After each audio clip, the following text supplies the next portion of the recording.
Hello friends, welcome to my সুজুর kitchen. আমি আজকে আপনাদের জন্য আরও একটি নতুন রেসিপি নিয়ে চলে এসেছি। তো চলুন দেখে নেওয়া যাক আজকে রেসিপি কি। এখানে দেখতে পাচ্ছেন দুটো ডিম, 1 কাপ ময়দা, 1 কাপ দুধ, আর এখানে একটা মাঝারি সাইজের পেঁয়াজ আর দুটো কাঁচা লঙ্কা কুচি। এবার চলুন দেখে নেওয়া যাক আজকে রেসিপির নাম হচ্ছে দুধ আর ময়দার গোলা রুটি। আপনারা হয়তো অনেকে অনেক রকম করে গোলা রুটি বানিয়ে খেয়েছেন, তো আমি আজকে কিভাবে বানাবো সেটা আজকে চলুন দেখে নেওয়া যাক। এখানে আমি একটা পাত্র নিয়ে নিয়েছি, এর মধ্যে দিয়ে দিচ্ছি 1 কাপ ময়দা। 1 কাপ ময়দার মধ্যে আমি দেব দুটো ডিম।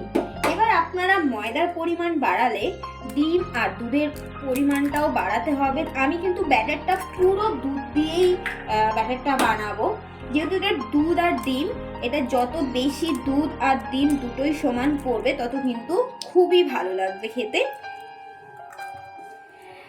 দিয়ে দিচ্ছি কাঁচা লঙ্কা আর দিয়ে দিলাম পেঁয়াজ কুচি। এটা খুব বেশি পেঁয়াজ পড়বে না, কারণ খুব বেশি পেঁয়াজ পড়লে কিন্তু খেতে ভালো লাগবে না। আর দিয়ে দেবো 1/2 টেবিল চামচ গোলমরিচ গুঁড়ো। দিয়ে দিচ্ছি 1/2 টেবিল চামচ গোলমরিচ গুঁড়ো, এটা কিন্তু অবশ্যই করে দিতে হবে। আর দিয়ে দেব বেকিং পাউডার, বেকিং সোডা কিংবা বেকিং পাউডার। আমি এখানে দিয়ে দিচ্ছি বেকিং পাউডার 1/2 চামচ দিয়ে দিলাম।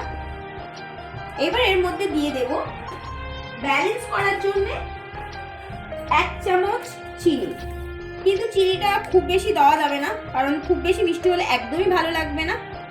দিয়ে দিলাম। দিয়ে দেব স্বাদ মতো লবণ, লবণটা স্বাদ মতন দিতে হবে।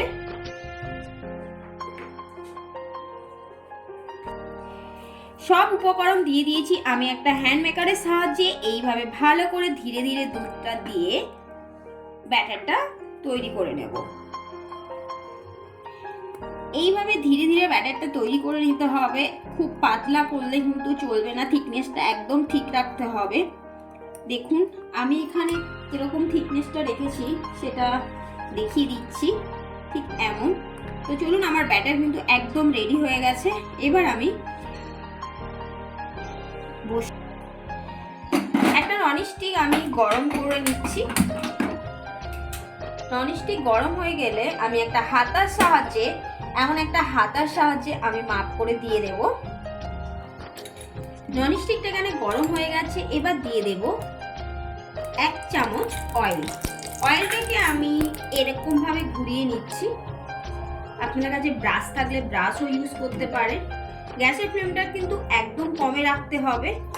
এবার আমি ওই হাতার সাহায্যে 1 হাতা এমন ভাবে দিয়ে দেব। দিয়ে হাতার সাহায্যে এমন করে ঘুরিয়ে দিতে হবে। এটা কিন্তু খুব সাবধান, কারণ এটা ঘুরিয়ে উঠে আসতে পারে। হাতার সাহায্যে দেবেন যখন, খুব সাবধানে দিতে হবে। এবার আমি এটাকে ঢেকে দেব 1 মিনিট। 1 মিনিট এইভাবে ঢেকে দেব। 1 মিনিট পরে আমি এটাকে খুলছি। দেখুন আমার উপরটা কিন্তু পুরো ড্রাই হয়ে গেছে। এর উপর দিয়ে আরো 1 চামচ সাদা অয়েল আমি দিয়ে দিচ্ছি। এটা একদম সাদা অয়েলেই করতে হবে। সাদা অয়েল দেওয়ার পরে দেখুন এটা কিন্তু একদম ভালো রকম উঠে এসছে 1 মিনিট পরে।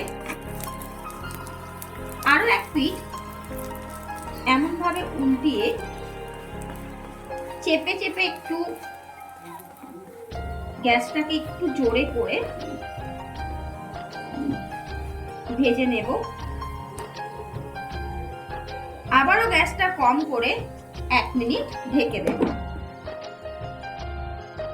1 মিনিট পরে ফিরে এলাম। এটা পুরো আমার তৈরি হয়ে গেছে, পুরো তৈরি হয়ে গেল।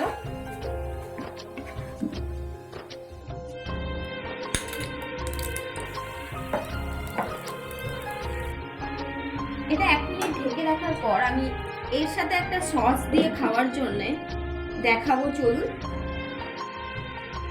এখানে আমি নিয়েছি 2 চামচ, 2 বড় টেবিল চামচের টক দই। টক দইটা কিন্তু ভালো করে ফাটিয়ে নিতে হবে। আমি এখানে ভালো করে ফাটিয়ে নিচ্ছি। টক দই ফাটিয়ে ভালো করে ফাটিয়ে নিয়েছি। আপনাদের বাড়িতে যদি ফ্রেশ ক্রিম থাকে এটার সাথে ফ্রেশ ক্রিমও অ্যাড করতে পারেন। এখানে দিয়ে দিচ্ছি 2 টেবিল চামচ টমেটো সস। 2 টেবিল চামচ টমেটো সসের সাথে আমি 2 টেবিল চামচ পিৎজা সসও দিয়ে দেব। এবার এই দুটো সস আর টক দইটাকে ভালো করে মিক্স করে নেব। তৈরি হয়ে গেছে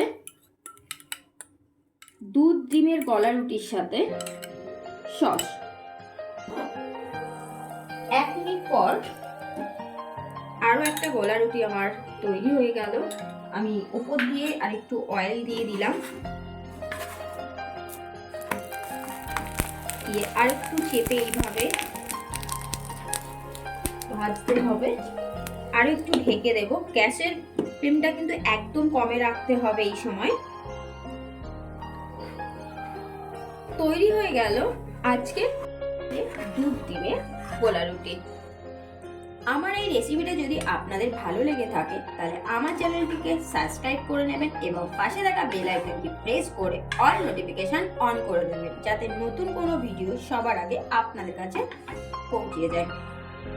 আর এরকম ধরনের ভিডিও দেখতে হলে লাইক, কমেন্ট ও শেয়ার করবেন। টাটা, বাই, ভালো থাকবেন সবাই।